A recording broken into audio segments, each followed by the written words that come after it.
Gloria al Señor. En esta ocasión quisiera hacer referencia a tres peligros que amenazan nuestra vida cristiana. Sin duda que pueden haber muchos más, pero considero necesario en este espacio a invitarles a prestar atención sobre tres de manera particular.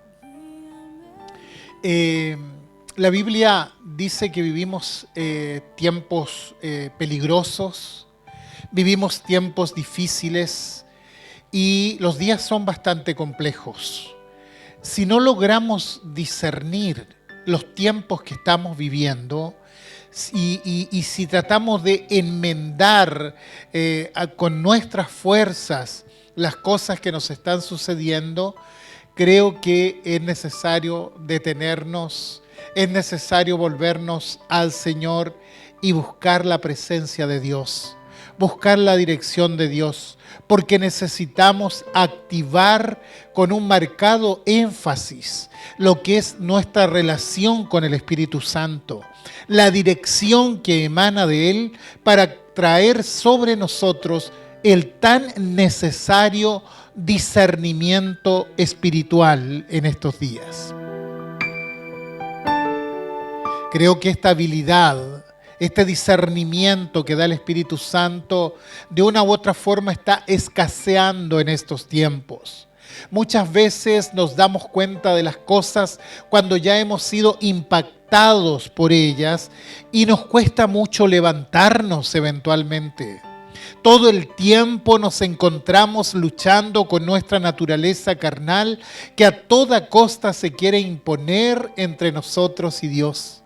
Es así como muchos, sin percatarse de esta realidad, comienzan progresivamente a perder interés por las cosas de Dios.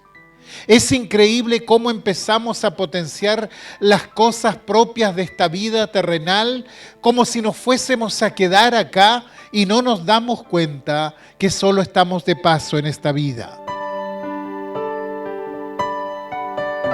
Los llevaré a un texto bíblico que encontramos en el libro de Eclesiastés, capítulo 10, versículo 10, que dice de la siguiente manera: si se embotare el hierro y su filo no fuere amolado, hay que añadir entonces más fuerza, pero la sabiduría es provechosa para dirigir. Lo leeré en la versión popular, porque entre embotamientos y amolamientos podemos perdernos un poco. La versión popular de la Biblia dice: si el hacha se desafila y no se la vuelve a afilar, habrá que golpear con más fuerza. Vale más hacer las cosas bien y con sabiduría. Aparentemente este texto no dice mucho. Habla de un hacha que no está lo suficientemente afilada y entonces para que pueda rendirse debe golpear con más fuerzas y yo añadiría reiteradas veces. En lo personal no soy de usar el hacha tan frecuentemente, pero la que tengo pierde el filo muy rápidamente. Bueno, parece un tema bastante cotidiano esto, ¿no? Pero considere usted que esa herramienta, que esa hacha es una figura de usted. Y que por supuesto un hacha sin filo no ayuda de mucho, no es de gran utilidad. El filo del hacha es prácticamente su razón de ser. Es la causa por la cual se diseñó y podríamos decir que el filo del hacha tiene relación con las obras. En la Biblia encontramos obras doradas y obras de hojarasca o de paja seca. Y claramente no es lo mismo la una que la otra. Bueno, lo mismo pasa con el hacha. No es lo mismo un hacha afilada que un hacha desafilada. Y la idea en este momento es tomar razón de estas cosas y preguntarnos de un modo personal: ¿soy una herramienta útil? ¿Soy un hacha afilada en las manos de Dios? ¿O simplemente doy golpes vanos una y otra vez? ¿Saben? Hay muchas cosas que nos pueden llevar a perder el filo Y debemos estar atentos porque esto causa conmoción en lo espiritual. A eso me refiero cuando hablo de peligros. Los peligros que nos pueden llevar a la inoperancia como cristianos y que Dios nos libre verdaderamente. Entonces, como ya dije, veremos en esta ocasión 3 de ellos. El primer peligro es el abandono del lugar secreto con Dios. Todos recordamos las palabras de Jesús cuando sobre la oración Él dice: pero tú cuando ores, entra en tu cuarto, cierra la puerta y ora a tu Padre que está en secreto, y tu Padre que ve en lo secreto te recompensará en público. Esto, más que tener un lugar en casa destinado a la oración a solas, que es muy práctico y conveniente, se refiere a nuestra intimidad con Dios. El hacha, en el sentido figurado, no se afila ni con la teología, ni con los cánticos, ni con la fuerza del intelecto, nada de eso. El hacha se afila mediante una relación profunda, una relación íntima con Dios por medio del Espíritu Santo. Y un hacha con el filo embotado, desafilado, es una herramienta poco útil. Si se usa, hay que añadir fuerza y multiplicar golpes. Cuando esto ocurre es porque se está usando no la fuerza de la herramienta en sí, sino la fuerza natural, la fuerza de la carne, lo cual no tiene que ver con las cosas espirituales, sino con hechos exteriores. Y tanto como sociedad, así también como iglesia, hemos caído quizás en un desgaste generalizado.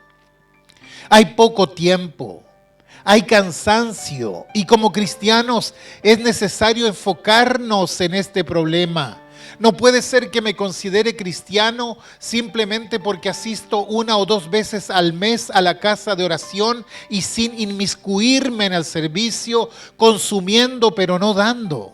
No, eso no me hace un cristiano firme. Eso no me convierte en un cristiano maduro. Esta palabra embotar quiere decir perder facultades, quitar la agudeza de los sentidos. Pablo en 2 de Corintios 3:14 habla del embotamiento de la mente.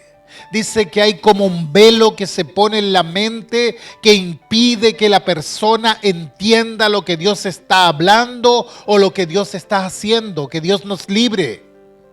La fe en Cristo no es una serie de eventos multiplicados, sino una vida entregada por completo a Él y a su obra bendita. Aquí no corre eso de que yo fui a la iglesia el domingo pasado, por tanto este domingo no me toca. Estamos hablando de una vida completamente consagrada al Señor. Y la consagración tiene que ver con un uso exclusivo. Cuando algo se consagra, se entrega al uso exclusivo de aquello a lo cual se consagra. Por razones sanitarias, hay implementos que no podemos compartir con nadie más. Un cepillo de dientes, por ejemplo, es de uso exclusivo. Bueno, de una u otra manera, aquello está consagrado a la persona, a su dueño. Algo similar ocurre cuando nos consagramos al Señor. Nada tiene mayor preponderancia en mi vida excepto Él.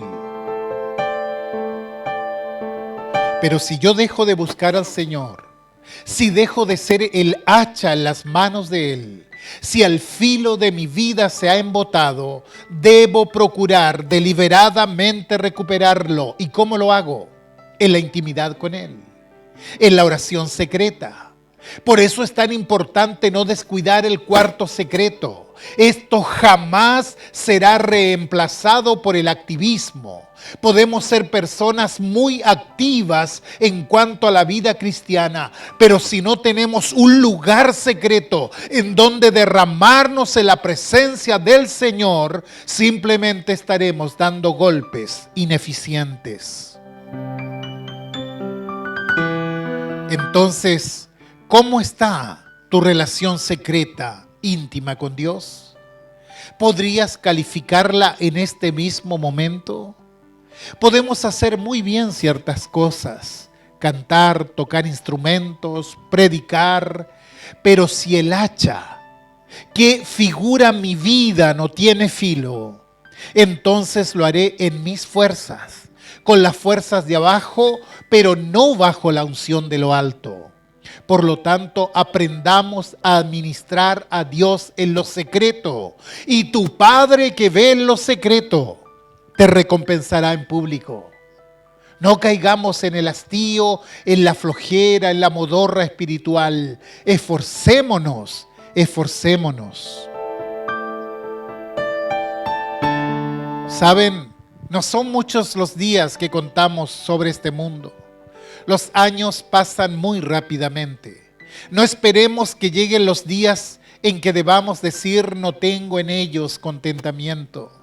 En otras palabras, ya estoy tan lleno de años que no puedo hacer lo que hacía cuando era joven. A mis queridos jóvenes siempre les digo, qué lindo es ser joven, pero es más lindo entregar la juventud al servicio del Señor. Porque la juventud, como dice Salomón, también es vanidad. Es decir, también pasa. Yo no sé usted, pero veo tanto desgaste hoy por hoy. Tantas ocupaciones multiplicadas. Una verdadera vorágine, pero no de Dios, sino de un montón de cosas que nosotros mismos nos hemos impuesto, que nosotros mismos nos hemos proyectado, y creo seriamente que es hora de salir de allí. Es hora de administrar nuestras fuerzas, de administrar nuestro tiempo, de administrar nuestra devoción bajo la certeza de que el Señor es quien debe tener la preponderancia en nuestras vidas. Como cristianos no podemos andar a las carreras por la vida como andan los incrédulos. Somos siervos de Dios y Él debe determinar cuándo y cuánto. No podemos ir a un culto, por ejemplo, y estar mirando el reloj porque hay muchas otras cosas que tengo que hacer después. No, hermano querido. Si nos vamos a congregar, hagámoslo con disposición. Dejemos de andar corriendo. Aprovechemos esas instancias para saludar, para bendecir a los hermanos con quienes conformamos un cuerpo espiritual. Cuando un hacha está afilada, aprendemos a ministrar. No precisamente dar grandes discursos. Quizás 4 o 5 palabras para aconsejar, pero son de impacto. Pero si no hay filo, costará mucho más. ¿Por qué? Porque habrá que golpear, aumentar fuerzas. Entonces la que opera es la fuerza bruta, no la sabiduría que proviene de lo alto. Oh, que Dios nos hable en esta hora, estimados. A la iglesia de Éfeso el Señor le dice en Apocalipsis, pero tengo contra ti que has dejado tu primer amor. Y fíjese que la iglesia en Éfeso era una iglesia como pocas, destacada en dones y ministerios. Sin embargo, su amor por Cristo había menguado y esta sola cosa pesaba más que todo lo demás. Pablo escribió a los Corintios diciendo, porque el amor de Cristo nos constriñe, es decir, nos obliga, nos impulsa, nos moviliza, enfoca nuestra vida.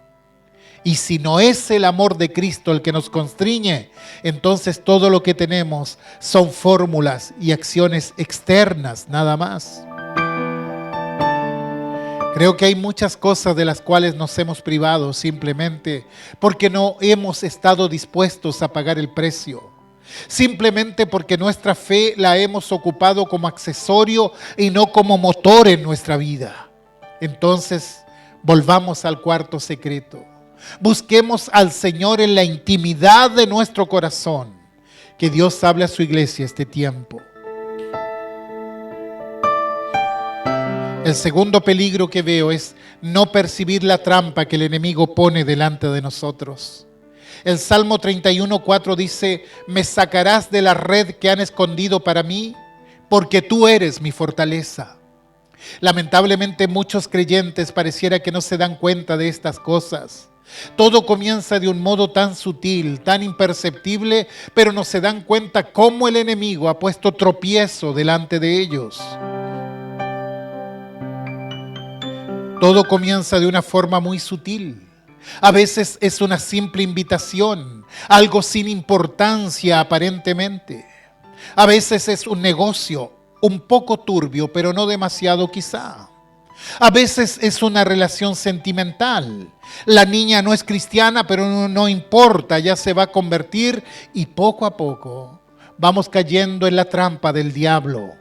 Y vaya que cuesta salir de allí. Con la mente embotada cuesta discernir las cosas del Señor. Todo lo vemos como normal, hasta anecdótico eventualmente, pero el salmista reconoce diciendo: han escondido una red para mí. Y todos sabemos lo que es una red. Todos sabemos cuál es el fin de un pez que ha caído en ella. Solo el Señor puede sacarnos de allí. Que Dios traiga discernimiento a la iglesia. Saben, hay creyentes muy incautos que no son capaces de ver el peligro que los asedia. Y no es que sean rebeldes derechamente, sino que son ingenuos, simples, previsibles. Y cuando vemos a esta persona en el libro de Proverbios, vemos que es una presa fácil del enemigo. Por eso es necesario aprender a discernir entre lo santo y lo profano, entre lo bueno y lo malo, entre la luz y las tinieblas. Aprender a retener lo santo y desechar lo que no es. No pequemos de ingenuos. Seamos proactivos para que el enemigo no tenga ventaja sobre nosotros. El Salmo 141, 4 y 5, mire lo que dice. No dejes que se incline mi corazón a cosa mala, para hacer obras impías con los que hacen maldad, y no coma yo de sus deleites. Que el justo me castigue y me reprenda será un favor, pero que bálsamo de impíos no unja mi cabeza, pues mi oración será continuamente contra sus maldades. ¿Entendió bien? Que yo no caiga en la impiedad, que yo no participe de las cosas impías que hace la gente, que el justo, que el sabio me corrija, me reprenda, que el bálsamo del impío jamás unja mi cabeza.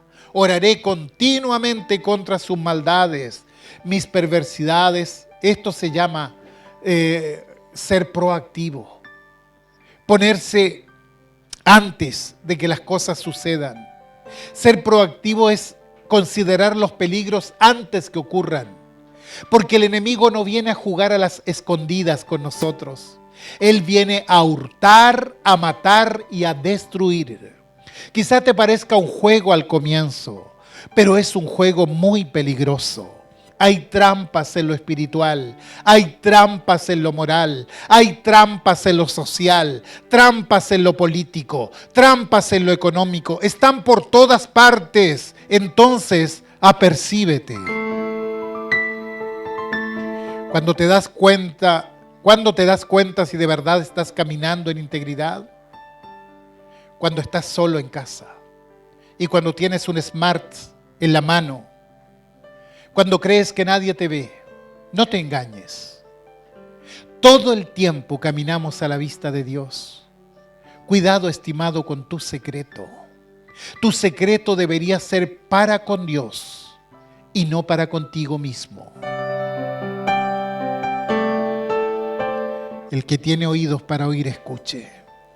Hay un coro de Jesús Adrián Romero que dice: cuando nadie me ve en la intimidad, donde no puedo hablar más que la verdad, donde no hay apariencias, donde al descubierto queda mi corazón, allí soy sincero. Allí mi apariencia de piedad se va. Allí es tu gracia lo que cuenta. Allí es tu perdón lo que sustenta para estar de pie. Como decía el apóstol Pablo, ten cuidado de ti mismo. Ten cuidado de ti mismo. Los trabajos pueden ser de bendición, pero también pueden ser una trampa si no se discierne lo que hay detrás. Los negocios muchas veces se usan para caer en la inmoralidad. Las carreras universitarias son buenas y deseables, pero hay que saber distinguir qué espíritus están allí para distraerte y para sacarte del propósito de Dios. No olvidemos lo que la Biblia dice en 1 Timoteo 4, cuando dice: en los postreros tiempos algunos apostatarán de la fe, escuchando a espíritus engañadores y a doctrinas de demonios. Queridos, hay trampas, redes por todos lados que quieren oprimir, inhabilitar al Hijo de Dios.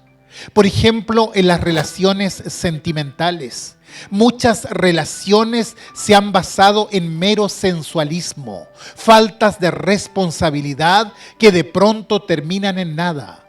No se fue capaz de percibir eso antes de enredarse en ese tipo de relaciones. Y como decía, todo comienza muy sutil, muy suavecito, hasta que uno se da cuenta que ya está en un callejón sin salida. Las personas que van a vivir juntas no tienen que ser infalibles ni perfectas. No existe alguien a ese nivel, pero tiene que haber empatía en un proyecto de vida. Dice: aún con nuestros errores y aciertos, pero vamos a caminar con el Señor. Allí el Salmo 124:7 dice: nuestra alma escapó cual ave del lazo de los cazadores. Se rompió el lazo y escapamos nosotros. Y aquí habla del alma. Habla del ser interior. Habla de los sentimientos, de los afectos. A ese nivel el cazador perverso de nuestras almas tendió lazo, pero ese lazo se rompió. ¿Por qué? Porque el Señor estaba allí para ayudar, y lo hará cuando de verdad dependamos de Él. Recuerdo haber visto un documental de un águila atrapada en una red. Quería volar, pero no podía. Estaba atrapada en esa red, la red de abajo. Pero el águila no es para estar abajo. El águila es para estar en las alturas. Y entonces venían los perros y la acosaban, y se la veía desesperada, cansada, hasta que algo pasó y por fin pudo zafarse. Estimados, cuando estamos en el valle somos presa fácil del enemigo.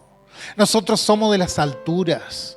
Dice Habacuc 3:19: Jehová el Señor es mi fortaleza, el cual hace mis pies como de ciervas, y en mis alturas me hace andar.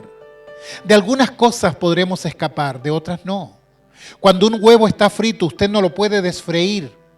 Por eso es de sabios consultar antes para no llorar después.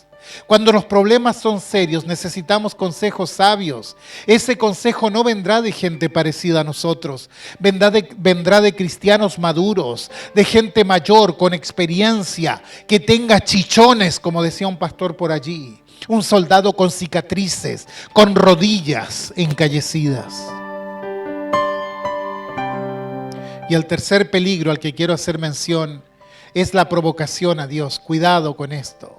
Porque no solo el mundo hace cosas que no le agradan a Dios, también hay gente supuestamente cristiana que deliberadamente provoca a Dios. Saben que hay cosas que están mal, pero las siguen haciendo.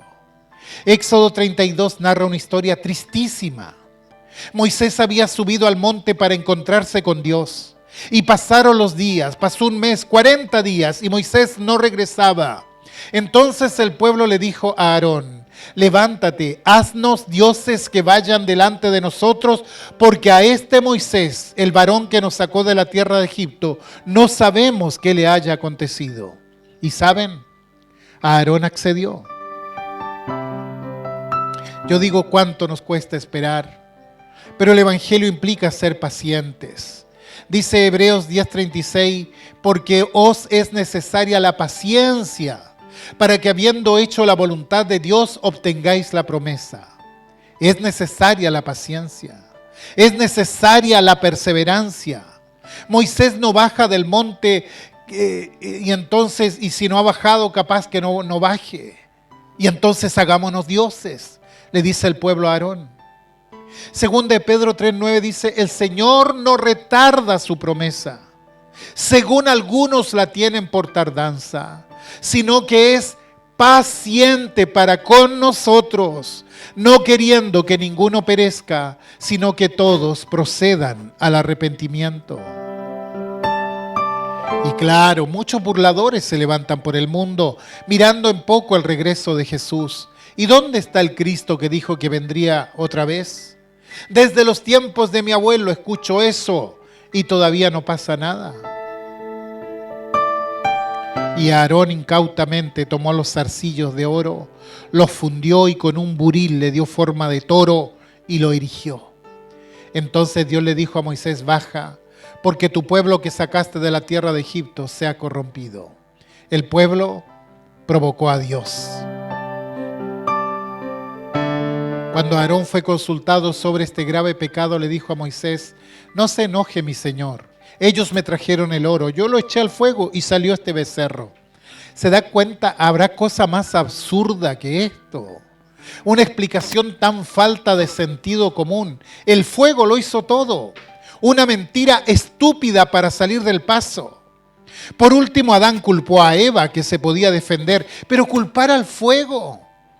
Excusas absurdas que damos muchas veces con tal de eludir nuestra responsabilidad. Creemos que podemos engañar a Dios cuando Dios sabe todas las cosas. Esto es una provocación al gran nombre de Dios. Me tentaron vuestros padres, me provocaron, me pusieron a prueba, dice el Salmo 95. No, nunca pongas a prueba al Señor tu Dios.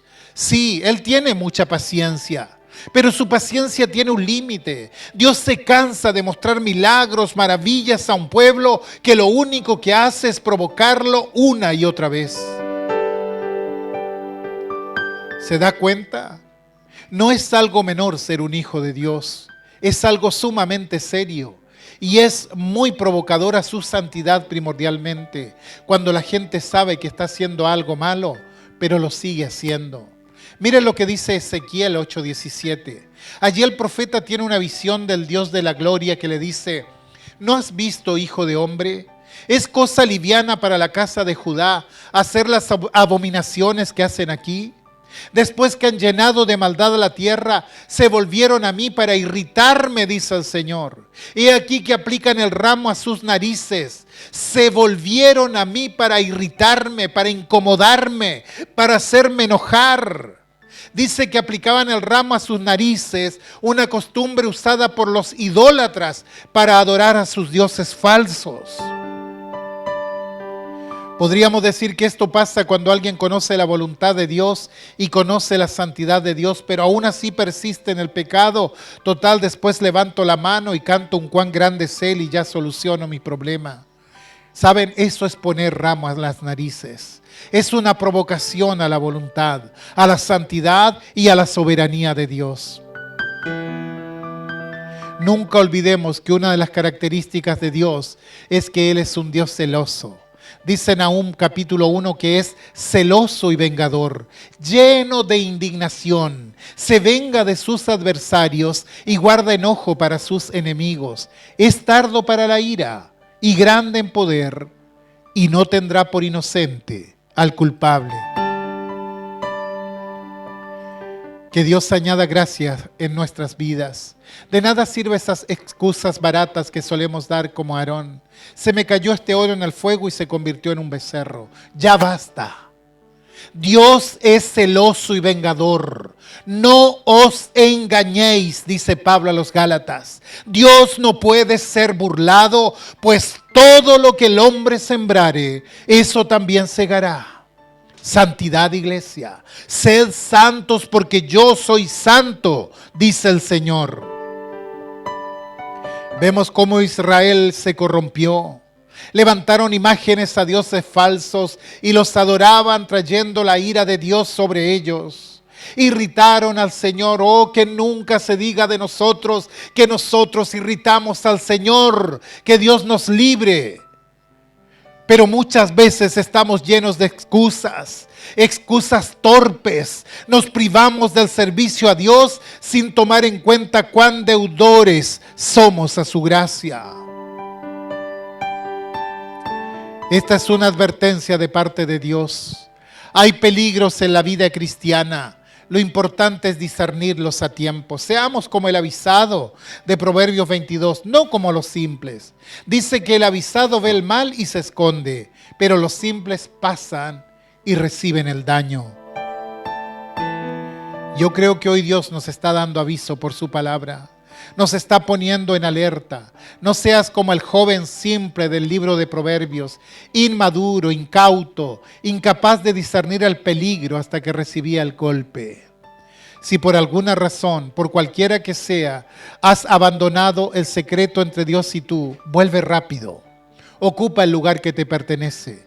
Deja que la presencia de Dios haga brillar tu rostro. La vida espiritual no lo determina tu nivel teológico. La vida espiritual tiene que ver con la devoción, con el hambre y con la sed de la presencia de Dios en la vida. ¿Te has percatado de alguna trampa del enemigo en tu vida? ¿Has podido ver la red con los ojos espirituales delante de ti? Entonces huye, arranca. El enemigo te quiere sacar de tu relación con Dios. En la mitología griega, Odiseo fue alertado sobre los denominados cantos de sirena, ya que eran bellísimos pero engañosos. Eran cantos que embrujaban a los marineros. Dice el mito que cuando los marineros las escuchaban, entraban en un estado casi hipnótico. Embelesados seguían el dulce sonido de sus voces y saltaban de los barcos para poder escucharlas mejor, y de ese modo perecían ahogados en el mar. Advertido por los poderes de las sirenas, Odiseo ordenó a los marineros que se taparan los oídos con cera para que no pudieran escuchar nada, y él mismo se ató fuertemente al mástil del barco, indicándole a la tripulación que no le desataran aunque les suplicase. En efecto, el barco pasó por el territorio de las sirenas, y Odiseo rogaba a los marineros que lo desataran, pero los marineros hicieron caso omiso. Solo así logró superar dicho peligro. Saben, el enemigo muchas veces nos fascina. Nos hipnotiza con sus cantos y sus historias.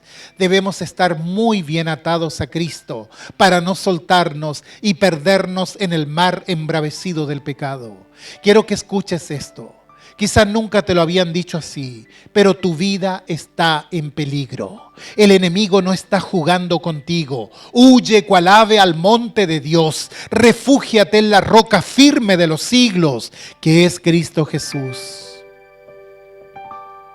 Hebreos 3 es un capítulo tremendo de la Escritura. A veces pienso que debiéramos leerlo sobre nuestras rodillas. No lo leeremos ahora por razones de tiempo, pero comienza diciendo: hermanos santos, participantes del llamamiento celestial, considerad al apóstol y sumo sacerdote de nuestra profesión, Cristo Jesús. Si oyereis hoy su voz, no endurezcáis vuestros corazones como en la provocación, en el día de la tentación en el desierto, donde me tentaron vuestros padres. Me probaron, a causa de lo cual me disgusté contra esta generación. Mirad, hermanos, que no haya en ninguno de vosotros corazón malo de incredulidad para apartarse del Dios vivo. No provoquéis al santo, no endurezcáis vuestros corazones. Creo que estos son días para reflexionar. Dios ha puesto su mirada en ti. Te llamó y te dijo: tú eres mi hijo, tú eres mi hija. Te dio dones, te dio ministerios, pero si el hacha no está afilada, podrás tener mucho texto en la cabeza, cantar hermosas canciones, pero ¿sabes cómo te das cuenta de que tu hacha realmente tiene filo? Cuando empiezas a buscar al Señor. Cuando dejas que el Señor empiece a pastorear tu vida. Cuando te conviertes en un huerto de riego para los demás. Cuando te conviertes en un manantial de aguas frescas para el sediento. Eso es lo que el Señor quiere hacer de ti. Pero es importante que nosotros digamos: sí, Señor, quiero que lo hagas. Tal vez este sea un buen momento. Justamente cuando estamos recién comenzando este año, para que sin excusas nos presentemos ante el Señor y le digamos: haz lo que tienes que hacer en mi vida, Señor. Ya sin excusas, quiero que afiles mi hacha. Ya no quiero aplicar el ramo a mis narices. Quiero ser santo, pero necesito tu ayuda. Sin duda Dios te librará de la red en la cual has caído, pero vuelve. Vuelve ahora mismo a tu lugar de secreto, tu cuarto íntimo con Dios.